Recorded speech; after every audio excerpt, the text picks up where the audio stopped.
Hello guys, I hope everyone is doing great and ready to enjoy the following rather short game between two outstanding grandmasters, Alexander Morosevich and Viktor Korchnoi.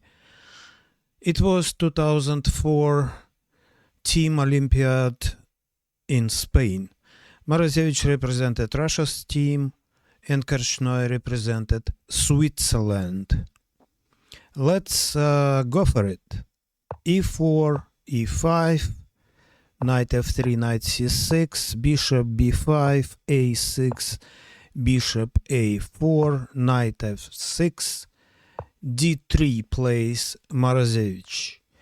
I have to say that more popular line in Ruy Lopez, and we see the Ruy Lopez position on the screen. The more popular line is short castle, bishop E7, rook E1, B5, bishop B3, D6, C3, followed by a complex strategic fight. D3, what played Morosevich, is less popular, but still very playable. B5 replies Korchnoi, bishop B3, the only move, bishop C5, knight C3, D6. D6 open, obviously the diagonal C8, H3 for the black C8 bishop, for the light squared bishop. Knight D5. Morosevich centralizes his knight. And now Korchnoi plays a very rare move. He plays knight G4. It's clearly seen that the attack on F2 pawn looks rather strange because the only defense for white is short castle, but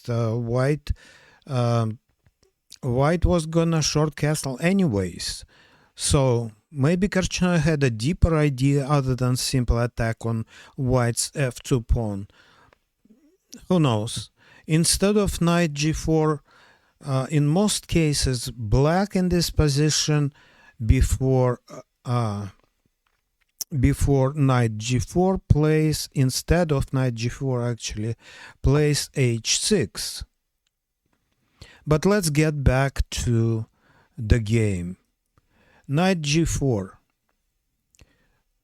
Short castle, natural move, protecting F2 pawn and develop pieces by castling, moving the king into the safe position.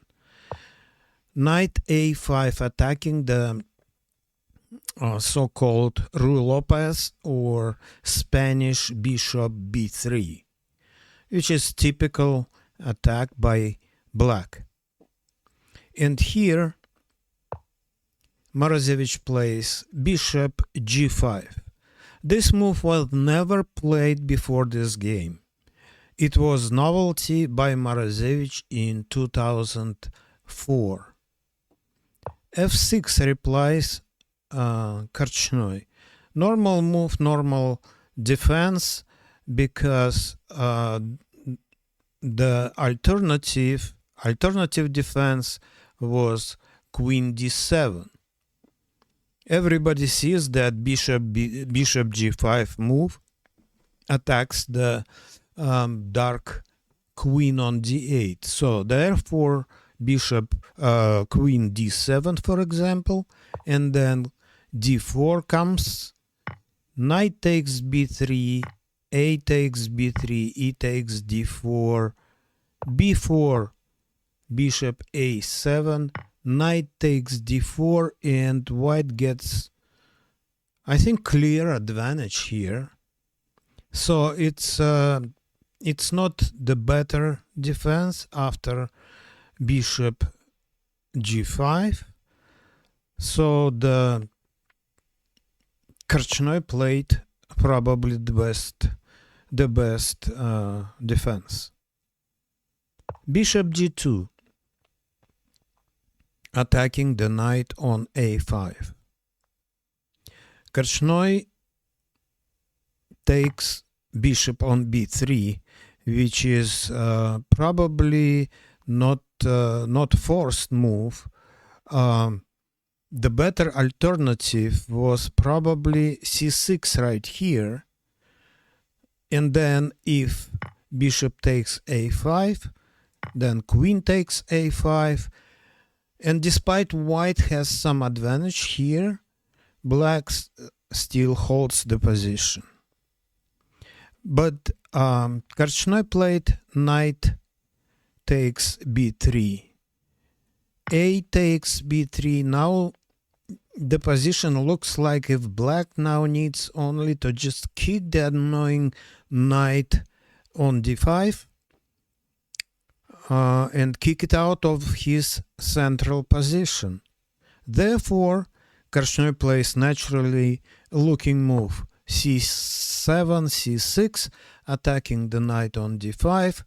And here I would like to ask you, please put that video on pause and see how Morosevich played. After his move, Korchnoi immediately resigned. Please put the video on hold, on pause for a few minutes and try to find that move. Now, after you put the move, the video back, I have to say that c6 move was decisive mistake, because Morosevich played bishop a5, attacking the black queen on d8, and all of a sudden it's clear that black loses material here. So first of all, queen has to go, and if queen goes to d7, for example, this is the only move, because the e7 square is controlled by the knight from d5, and c7 square obviously is not available because of the bishop a5. And after that, white just simply plays knight c7 check, attacking the rook on a8, and black loses material. So after the move bishop a5 played by Morosevich, Viktor Korchnoi immediately resigned. This was a very short and rather interesting game, I should say. We saw a novelty by Morosevich, and unfortunately the blunder by Viktor Korchnoi, which was c7, c6 move. c7, c6 move. I hope you enjoyed that video, and if so, please put your likes, subscribe for the channel, and don't forget to put some comments, questions, or whatever you decide to put in the comments, but don't keep silence, please. Thank you very much for watching, and see you next time in the next videos. Bye bye.